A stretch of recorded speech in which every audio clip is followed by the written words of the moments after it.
There are no public markets for time. No ETFs, no futures contracts, no commodity indexes. And yet it may be the most mispriced asset in modern capitalism. But it might be the most mispriced asset in the modern economy.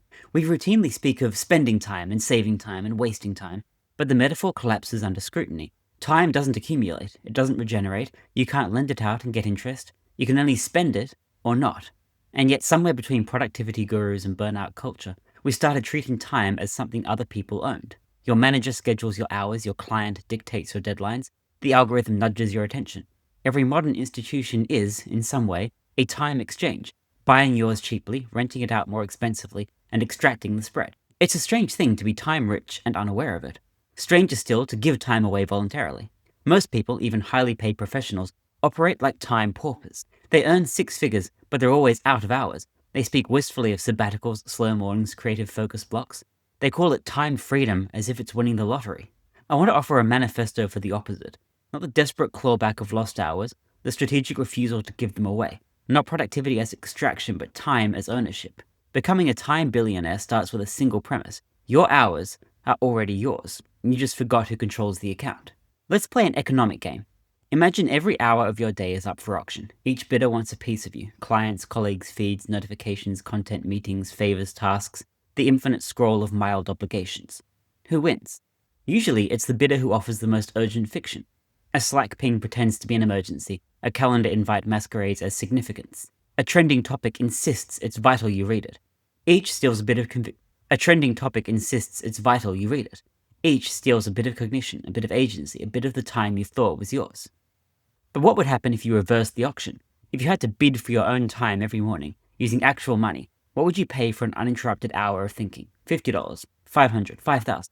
You start to notice the absurdity. The average knowledge worker would kill for a single hour of creative focus, but they trade it away for meetings with no agenda and emails they don't remember sending. Worse, they act as if that trade was rational. They optimize their schedule for everyone but themselves. This is the first inversion. Treat time not as a default resource, but as a scarce luxury. The economist in you knows scarcity creates value. The stoic in you knows that value must be defended. So defend it. Let's talk about time arbitrage and the quiet rich. In finance, arbitrage is the practice of exploiting market inefficiencies for profit. In life, time arbitrage is doing the same thing with attention. It's what lets a junior engineer earn $120K while only working 20 actual hours a week because their manager is too disorganized to notice. It's what lets a newsletter writer build a $2 million business on 2 days of effort per week. And it's what lets a small-town carpenter be rich in sunsets, unhurried breakfasts, and Tuesday mornings at the lake. You don't have to abscond to Bali or quit capitalism. You just have to understand which parts of the attention economy are underpriced and which parts are scams. Consider the low arbitrage environments. Endless Slack threads, reactive email inboxes, dopamine-heavy social feeds.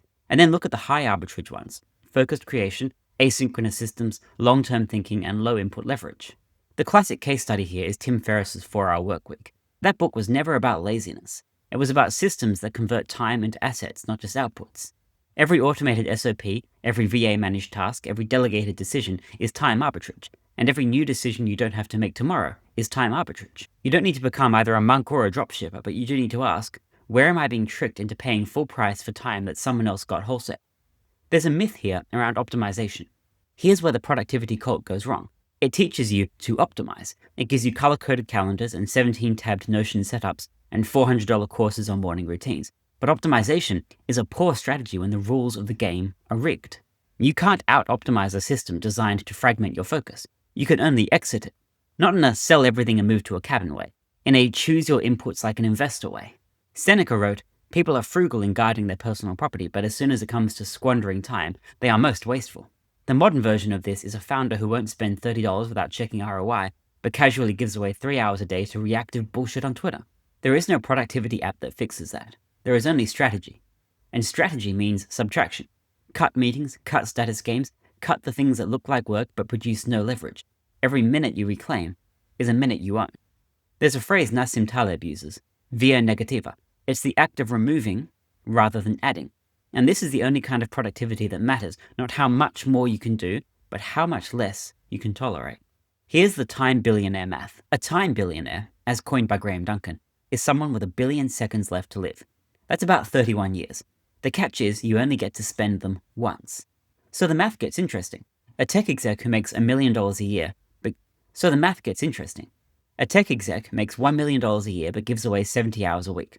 A solo creator makes $200,000 but works 15 hours on their own terms. Who is richer? We're trained to think of wealth in absolute terms, but time wealth is always relative. Relative to obligations, relative to autonomy, relative to joy. A teenager with no meetings and a summer ahead of them is wealthier than a CEO on a private jet sprinting to the next crisis. You can start to see the contours of a different kind of status, one that isn't broadcast on LinkedIn, it's hidden in the calendar. Blank space is the new Rolex. If money is liquid wealth, time is illiquid.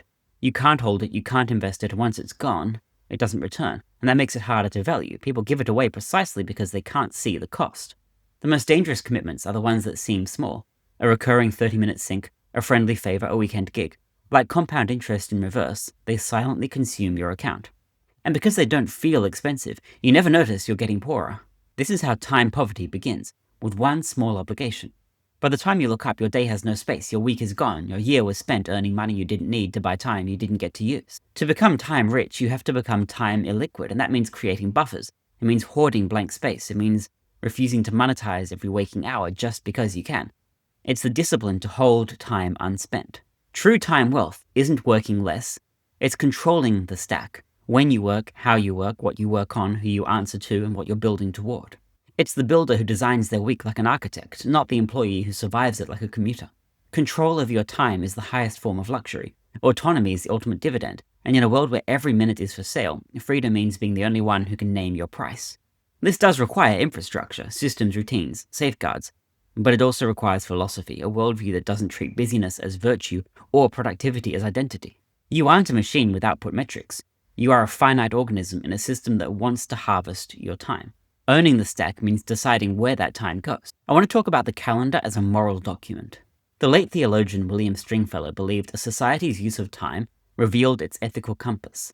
And by that measure, the modern calendar is an indictment. A culture that books every hour is a culture afraid of idleness. A person who fills every slot is a person who distrusts their own curiosity. We don't just overschedule, we overcommit as a way to avoid the moral question. What would I do if no one was telling me what to do? To become a time billionaire is to own your time and to face that question honestly. Do you have a self that exists outside obligations? Can you build a life around presence, not performance? Can you defend a blank calendar without apology? And these aren't logistical questions. They are moral ones. If time is the currency, attention is the investment. And most people are making terrible bets. They check 30 feeds, they juggle 6 conversations, they scroll to relax and end up more anxious, and they live in an attention market flooded with junk bonds. A time billionaire does something else. They concentrate, they focus, they protect the asset. Their attention is deployed like capital, carefully, intentionally, with an eye toward long-term return. And it's not even about being productive, it's about being free. The freedom to follow a thought to its conclusion, the freedom to write something strange and true, the freedom to walk, think, sit, read, build, or simply be without checking in with 1,000 invisible bosses.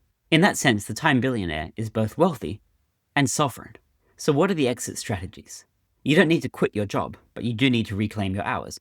You don't need to move to the woods, but you do need to stop letting the world schedule your life. There is an existential game being played for your time. The platforms want your hours, the feed wants your focus, the culture wants your availability, and all of it comes with a price. You get to decide if you want to pay it.